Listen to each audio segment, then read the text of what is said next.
Ammoo achittiin baruu barbaadee ture. Baruu ishii maqaan kee eenyudha? Maqaan kee sirrii. Gammachuu xiqqoo. Ishii maal taanaa makiinaa lixxee? Asii Addis Ababaa barbaadee deemuu barbaadee tan deeme. Addis Ababaa ruuchaa deemuuf turte? Ammoo achittiin baruu barbaadee ture. Baruu barbaade? Maaliif badda? Biyya kana keessa waggaa lama taa'eera maal nama fayyadadhee edeen achi dhaqe. Biyya kana keessa waggaa lama teessee maal lafa eeddatti deemuu barbaadde? Okay, makiinaa akkamitti immoo? Paabliikii. Eessa isaa? Garaa jala. Garaa jala? Garaas safara kam?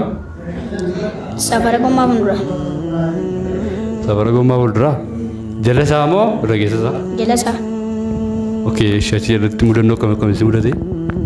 Awwaara kana fa'aa na mudate. Awwaara fa'aa? Jala iddoo kamiin teessaa? Gommaa fuulduraa isaa walitti ganaanyamu. Gommaa fuulduraa isaa walitti ganaanyamu? Ishi maal maal fa'aa goote? Kamti sibiila irra teessee hidhatte?